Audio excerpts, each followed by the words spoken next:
नहीं, मीटिंग का नहीं, आप हमसे और पूछें। मीटिंग का जो कमिटी है वो अपनी प्रेस विज्ञप्ति जारी करेगी।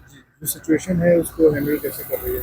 आज पूरे नोएडा में लगभग 83 स्थलों पर 42,000 के करीब लेबर अपनी अपनी मांगों के समर्थन में मांगों की डिमांड लेकर उतरा था, सड़कों पर उतरा था। और इसमें से मात्र 2 जगहों पर हिंसक प्रदर्शन होने के कारण न्यूनतम बल प्रयोग करते हुए कार्रवाई की गई, उसमें मुकदमे लिखे जा रहे हैं। बाकी जगहों पर जो है अधिकांश 78 जगहों पर अधिकांश बातचीत करके, वार्ता करके, संयम का परिचय देते हुए वार्ता करके श्रमिकों को तितर बितर कराया गया, उनसे बात करके और वो अपने अपने रास्ते पे चले गए।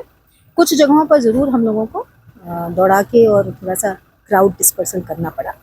एक चीज़ जो इसमें उभर कर आई है कि एक लेबर के जाने के बाद, लेबर अनरेस्ट शांत होने के बाद कुछ इलाकों में, खासकर जो अन्य जनपदों की सीमा से लगे हैं, वहाँ पे गैर जनपदों से एक जत्था आया और जिसने घूम के माहौल को उत्तेजक और हिंसक बनाने की कोशिश की।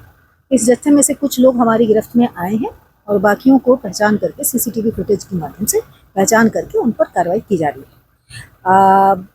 आने वाले दिनों में भी जो भी कहीं पर भी हिंसक प्रदर्शन करता है अथवा कानून को अपने हाथ में लेता है, उससे सख्ती से निपटा जाएगा।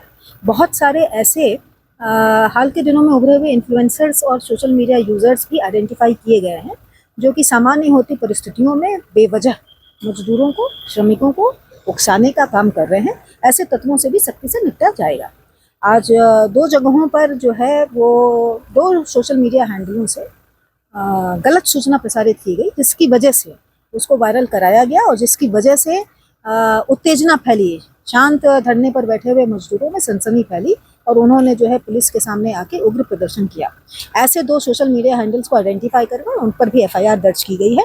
और ऐसे लोगों के माध्यम से अगर गलत सूचना प्रसारित करके पुलिस के द्वारा कहीं भी फायरिंग नहीं की गई है, बहुत संयम का परिचय देते हुए, न्यूनतम बल प्रदर्शन करते हुए मात्र 2 जगहों पर बल का प्रयोग किया गया है।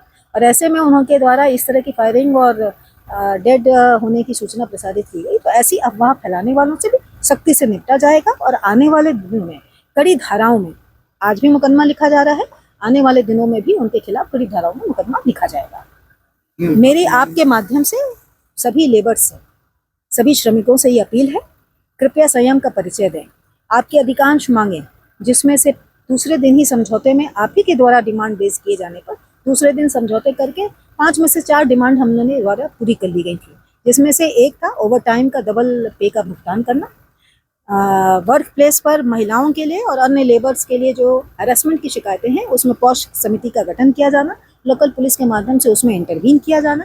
इसके अतिरिक्त श्रमिकों के लिए शिकायत पेटिका लगा के, ताकि उनको भी अगर कहीं शिकायत आती है अपने मैनेजमेंट से, शिकायत पेटिका का लगाया जाना, इस पर सहमति बनी थी, इसको एनफोर्स कराया गया था। मासिक में 4 पेड लीव्स की डिमांड उनके द्वारा की गई थी और इसको भी इंडस्ट्रीज से बात करके और इसको भी सहमति बनाई गई थी। और संडे के दिन इंडस्ट्री ने अपनी सद्भावना दिखाते हुए हम लोगों के कहने पर पहली मासिक पेड लीव का ऐलान भी किया था।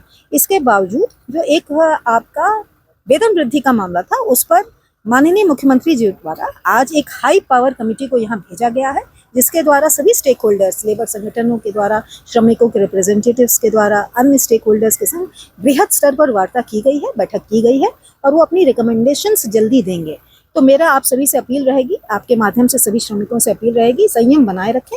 मुख्यमंत्री जी के वार्ता की मंशा के अनुसार उनकी मंशा है कि श्रमिकों की सभी समस्याओं का हल होना चाहिए और उनकी इस मंशा के अनुरूप ये हाई लेवल कमेटी जल्दी अपने रिकमेंडेशंस देगी।